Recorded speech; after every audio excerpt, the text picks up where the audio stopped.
बच्चों, बायो की क्लास में आपका स्वागत है फिर से। मैं सुनीता अग्रवाल फिर से आपके लिए टॉपिक लेके आई हूँ फोटोसिंथेसिस का अगला पार्ट, प्रकाश फास्फोरिलीकरण। अभी हमारा फोटोसिंथेसिस कंप्लीट नहीं हुआ था। कल हमने फोटोसिंथेसिस के स्टेप पढ़े थे, उसके एक स्टेप था हमारा प्रकाश का फास्फोरिलीकरण। ठीक है, तो आज हम उसी के बारे में बात करेंगे, प्रकाश फास्फोरिलीकरण होता क्या है। ठीक है, जैसे कि हमको नाम से ही पता चल रहा है प्रकाश, और यहाँ फास्फोरिलीकरण, इसका मतलब हरित लवक में जो हमारा हरित लवक मौजूद होता है, इस हरित लवक जो प्लांट्स के अंदर क्या होते हैं हरित लवक, वो सूर्य की उपस्थिति में किसका उपयोग कर रहे हैं, प्रकाश का। किसका उपयोग कर रहे हैं, प्रकाश की ऊर्जा का उपयोग कर रहे हैं, और उसके द्वारा किसका निर्माण कर रहे हैं, जो एटीपी वहाँ पे पहले से मौजूद है उससे निर्माण कर रहे हैं एटीपी का। ठीक है, और इस पूरी क्रिया को कहते हैं हम प्रकाश का फास्फोरिलीकरण, यानी प्रकाश फास्फोरिलीकरण। समझ में आया?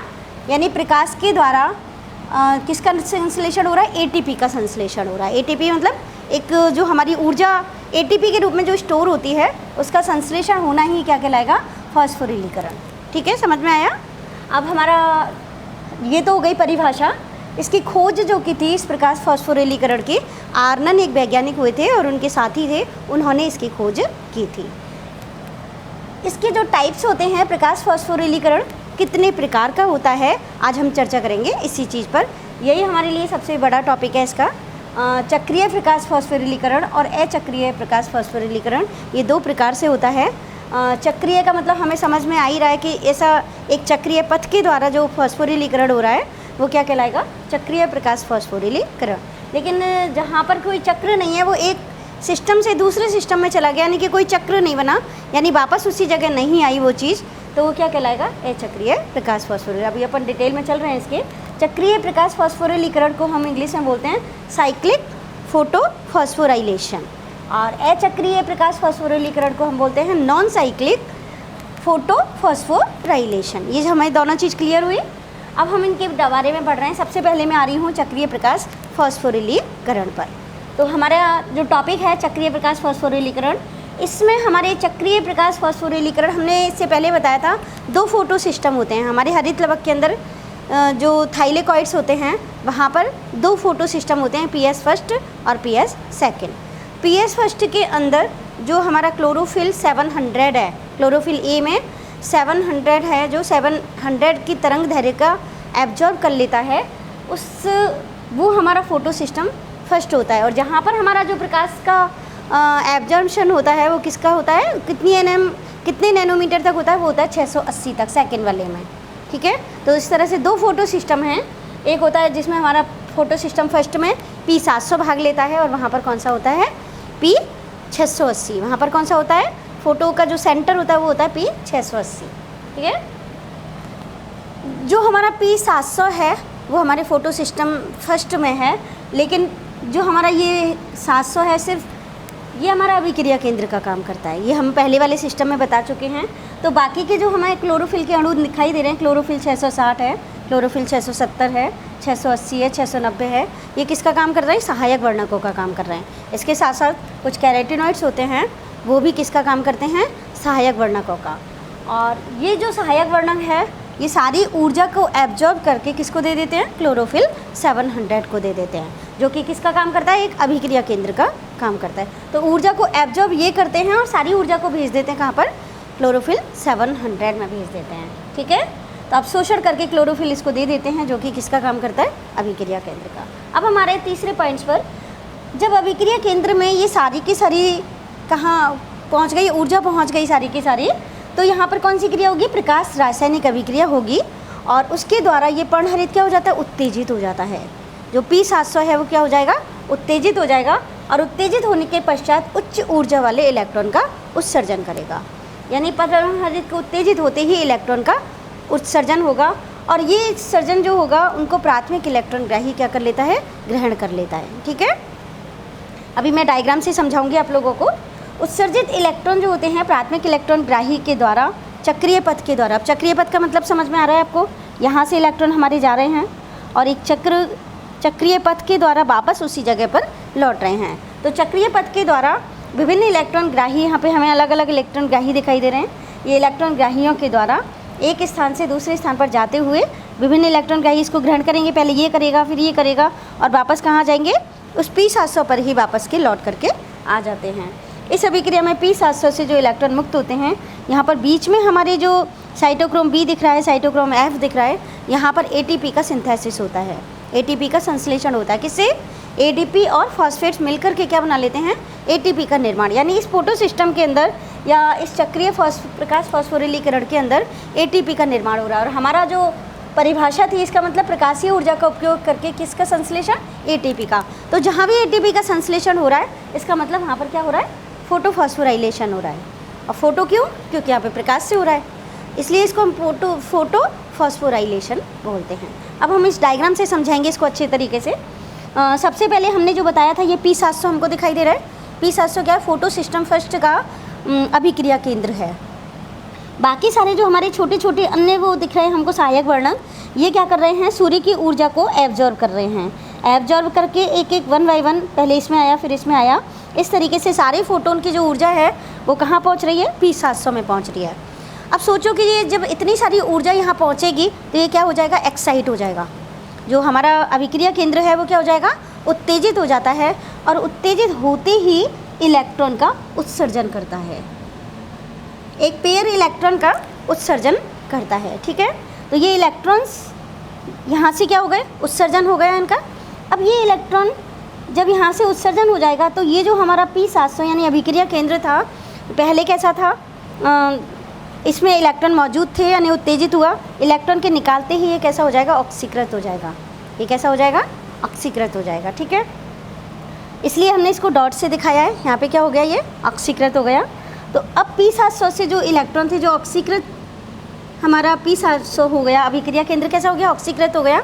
और ऑक्सीकृत होने के पश्चात क्या हो गया? यहाँ पे इलेक्ट्रॉन निकालने के पश्चात ऑक्सीकृत हुआ। और ये इलेक्ट्रॉन कहाँ पहुँचे? प्राथमिक इलेक्ट्रॉन ग्राही में पहुँच गए। कहाँ पहुँच गए? प्राथमिक इलेक्ट्रॉन ग्राही पे। और ये होते हैं आयरन सल्फर प्रोटीन्स होते हैं। यहाँ पर आयरन सल्फर प्रोटीन्स पहले इसको लेती हैं, फिर आयरन सल्फर प्रोटीन से फेरिडॉक्सिन, FD का मतलब हो गया यहाँ पे फेरिडॉक्सिन। ये सारी चीज़ें क्या हैं? इलेक्ट्रॉन को ग्रहण करने वाले अणु हैं जो इसको इलेक्ट्रॉन को ग्रहण करें। ये इलेक्ट्रॉन ट्रांसपोर्ट सिस्टम होता है, एक चेन होती है, उसमें इलेक्ट्रॉनों को एब्जॉर्ब करने के लिए हमारे जो थाइलेकॉइड्स होते हैं, प्लांट्स के अंदर जो थाइलेकॉइड्स होते हैं, वहाँ पर ये मौजूद होते हैं और इस इलेक्ट्रॉन्स को क्या कर लेते हैं? अवशोषित कर लेते हैं। धीरे धीरे ये इलेक्ट्रॉन हम देख रहे हैं फेरिडॉक्सिन में पहुँचे। फेरिडॉक्सिन के पास बाद में कहाँ पहुँचते हैं? साइटोक्रोम में पहुँचते हैं। साइटोक्रोम एक कॉम्प्लेक्स होता है जिसमें साइटोक्रोम B होता है, V6 है ये, और ये होता है साइटोक्रोम F। यहाँ पहुँच जाते हैं। हम लोग ये देख रहे हैं साइटोक्रोम V6 और साइटोक्रोम F के बीच में किसका संश्लेषण हो रहा है? ATP का संश्लेषण हो रहा है। किससे? ADP और सल्फेट से, उसे ADP और उससे हो रहा है फॉस्फेट के एक अणु से। ठीक है, अकार्बनिक फॉस्फेट जो होता है उससे ATP का संश्लेषण होता है। फिर ये इलेक्ट्रॉन हमारे कहाँ पहुँच जाते हैं? अंत में कहाँ पहुँच जाएंगे? प्लास्टोसाइनिन में। ये कहलाएगा हमारा प्लास्टोसाइनिन। यहाँ पहुँच जाते हैं प्लास्टोसाइनिन, और प्लास्टोसाइनिन इनको वापस कहाँ पहुँचा देता है? P700 में ही अभिक्रिया केंद्र में पहुँचा देता है। तो अभिक्रिया केंद्र जो पहले क्या हो गया था? ऑक्सीकृत अवस्था में था, वो क्या हो जाएगा? वापस से अपचयित हो जाता है, यानी अपनी पूर्व अवस्था में आ जाता है। इस तरह से हम यहाँ देख रहे हैं, इसको हमने चक्रीय प्रकाश फास्फोरिलीकरण इसीलिए कहा है क्योंकि यहाँ से इलेक्ट्रॉन मुक्त होते हैं और वापस उसी सिस्टम में पहुँच जाते हैं। तो ये पूरा पथ क्या कहलाता है? एक चक्रीय पथ कहलाता है। और इस चक्रीय पथ की वजह से ही इस फास्फोरिलीकरण को हम बोलते हैं चक्रीय प्रकाश फास्फोरिलीकरण। तो ये हमें क्लियर हुआ यहाँ तक। अब हम आगे आ रहे हैं अचक्रीय प्रकाश फास्फोरिलीकरण में। यहाँ हमने देखा सिर्फ PS फर्स्ट सिस्टम काम आ रहा है, लेकिन यहाँ हम एक डायग्राम देख रहे हैं, यहाँ पर हमारा PS सेकंड भी काम आ रहा है और PS फर्स्ट भी काम आ रहा है। यानी यहाँ पे दोनों फोटो सिस्टम भाग लेते हैं, तब जाकर के हमारा अचक्रीय प्रकाश फास्फोरिलीकरण पूरा होता है। यानी एक सिस्टम से इलेक्ट्रॉन्स दूसरे सिस्टम में चले जाएंगे। इस तरीके से फास्फोरिलीकरण क्या कहलाएगा? अचक्रीय। यहाँ पर चक्र नहीं बना, यानी उसी जगह नहीं लौटे, बल्कि ये कहाँ चले गए? दूसरे सिस्टम में चले गए। तो पहला पॉइंट है हमारा, इसमें PS फर्स्ट, ये रहा हमारा PS फर्स्ट और PS सेकंड दोनों भाग लेते हैं। लेकिन ये स्टार्ट कहाँ से हो रहा है? PS सेकंड से स्टार्ट हो रहा है। पहले photo system first second start होगा, उसके बाद इलेक्ट्रॉन्स कहाँ जाएंगे? फोटो सिस्टम फर्स्ट में जाएंगे। ठीक है, इसमें PS सिस्टम फर्स्ट के साथ ही PS सेकंड जिसमें क्लोरोफिल क्या होते हैं। अब यहाँ पर हम लोग वर्णक जो देखते हैं, वो होते हैं हमारे P650, P660, P670 और अंतिम होता है कौन सा, P680। इसके अलावा वही कैरोटिनॉइड्स और पर्णहरित बी, ये सारे यहाँ पर काम आते हैं वर्णन, जो क्या करते हैं, सूर्य के फोटोन्स को एब्जॉर्ब करते हैं। अब यहाँ देख रहे हैं हम, ये जो फोटोन्स आ रहे हैं सूर्य के, इनको कौन एब्जॉर्ब कर रहा है, वही बाकी के सारे सहायक वर्णक एब्जॉर्ब कर रहे हैं। और किसको दे रहे हैं, P680 को। तो जैसे यहाँ पे ये एक्साइट होकर के, उत्तेजित होकर के इलेक्ट्रॉन्स मुक्त करते हैं, वहाँ पर P680 क्या हो जाएगा, एक्साइट हो जाएगा, उत्तेजित हो जाएगा और इलेक्ट्रॉन का उत्सर्जन करेगा। इलेक्ट्रॉन उत्सर्जित होने के पश्चात में ये कैसा हो जाएगा, ऑक्सीकृत अवस्था में आ जाएगा, जो हमें दिखाई दे रहा है ऑक्सीकृत अवस्था में। और ये इलेक्ट्रॉन कहाँ पहुँच जाते हैं, प्रथम इलेक्ट्रॉन ग्राही में पहुँच जाते हैं। और प्रथम इलेक्ट्रॉन ग्राही कौन सा है, फियोफाइटिन। इसका नाम क्या है, फियोफाइटिन।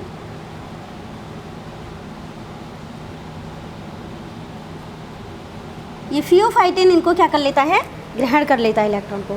फियोफाइटिन से वही हमारा इलेक्ट्रॉन की जो चेन है, इलेक्ट्रॉन संवहन जो चेन है इलेक्ट्रॉन फोटो सिस्टम की, इस चेन के बाद में हमारा अगला आता है प्लास्टोक्यूनॉन। इसको क्या बोलेंगे, प्लास्टोक्यूनॉन। ये इलेक्ट्रॉन फियोफाइटिन से इलेक्ट्रॉन कहाँ पहुँचते हैं, प्लास्टोक्यूनॉन में पहुँचते हैं।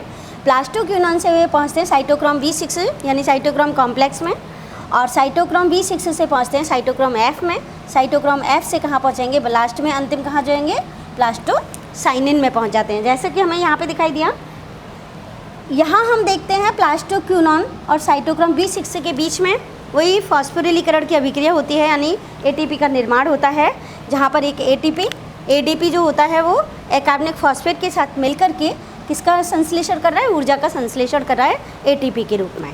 ठीक है, अंतिम जो हमारा अंतिम इलेक्ट्रॉन कहाँ पहुँचे, हमारे प्लास्टोसाइनिन में। यहाँ भी हम देख रहे हैं प्लास्टोसाइनिन में पहुँचा अंत में, और यहाँ भी हम देख रहे हैं प्लास्टोसाइनिन में पहुँचा। तो ये प्लास्टोसाइनिन हम देख रहे हैं फोटो सिस्टम फर्स्ट और फोटो सिस्टम सेकंड के एक बीच योजक कड़ी का काम करता है। यानी फोटो सिस्टम फर्स्ट से सेकंड से फोटो सिस्टम फर्स्ट में किसके द्वारा जा रहे हैं, प्लास्टोसाइनिन के द्वारा जा रहे हैं। तो ये क्या कर रहा है, इन दोनों की क्या है, एक योजक कड़ी है, यानी इन दोनों सिस्टमों को जोड़ने का काम कर रहा है। ठीक है, तो ये फोटो सिस्टम किस में चला जाएगा, अब यहाँ से इलेक्ट्रॉन कहाँ पहुँच गए, P700 में चले गए। अब हम लोग ये देख रहे हैं यहाँ पे इलेक्ट्रॉन उत्सर्जित होने की वजह से पहले ये कैसा हो गया था, ऑक्सीकृत अवस्था में आ गया था। तो जैसे ही इलेक्ट्रॉन इसको मिलेंगे, ये किस में आ जाएगा, नॉर्मल स्टेज में आ जाता है।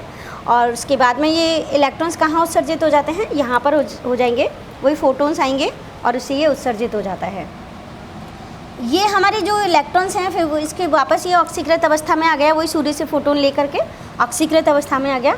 और ऑक्सीकृत अवस्था में आने के पश्चात यहाँ से जो इलेक्ट्रॉन्स हैं, अब यहाँ से इलेक्ट्रॉन्स वापस वही इलेक्ट्रॉन सिस्टम में जाएंगे, लेकिन यहाँ दूसरे सिस्टम में जा रहे हैं अब। ठीक है, हमारी ये जो चैन थी ये दूसरी चैन थी, लेकिन यहाँ चक्रीय पथ के द्वारा जा रहे थे, लेकिन यहाँ हमारे चक्रीय पथ नहीं दिखाई दे रहा हमको, ये दूसरे सिस्टम में जा रहे हैं। और इलेक्ट्रॉन्स हम यहाँ पर हमारी ये कुछ आयरन सल्फर प्रोटीन्स होती हैं, इनमें एंटर करेंगे इलेक्ट्रॉन्स पहले हमारे, और फिर ये इलेक्ट्रॉन्स कहाँ जाएंगे, फेरिडॉक्सिन में। उसके बाद कहाँ जाते हैं, फेरिडॉक्सिन में।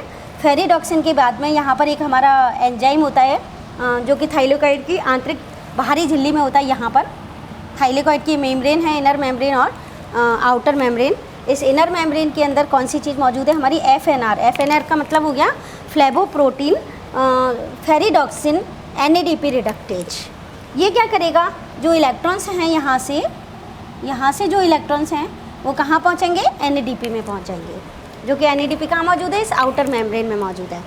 और ये NADP यहाँ हमारे जो हाइड्रोजन, अभी आप हम आगे बताएंगे, हाइड्रोजन आयनों को लेकर के किस में अपचयित हो जाता है, NADPH2 बना लेता है। लेकिन ये हाइड्रोजन आयन आए कहाँ से, ये भी तो हमें पता लगना चाहिए।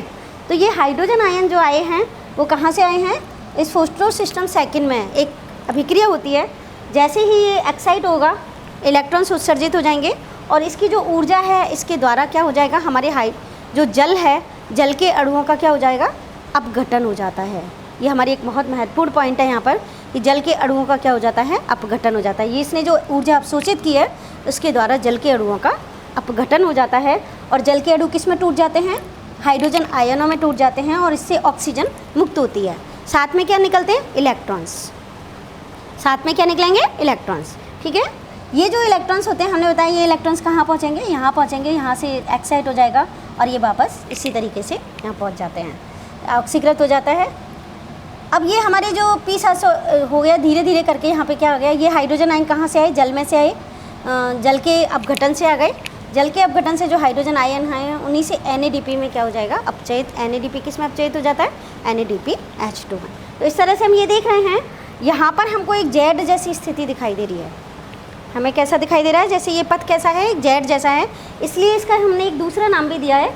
अचक्रीय प्रकाश फास्फोरिलीकरण को हम जेड स्कीम भी बोलते हैं, क्योंकि हम देख रहे हैं बिल्कुल जेड के जैसा ये एक स्ट्रक्चर बन जाता है। इस तरह से हमारा अचक्रीय प्रकाश फास्फोरिलीकरण भी पूरा हो जाता है। यहाँ हम लोग इसके बारे में पढ़ सकते हैं। जो प्राथमिक इलेक्ट्रॉनग्राही है वो P680 पे पहुँचने के पश्चात कहाँ जा रहे हैं, एक रेखीय पथ के द्वारा वही विभिन्न इलेक्ट्रॉन्स ग्राही में होते हुए और अंत में कहाँ पहुँच जाते हैं, P700 में पहुँच जाते हैं।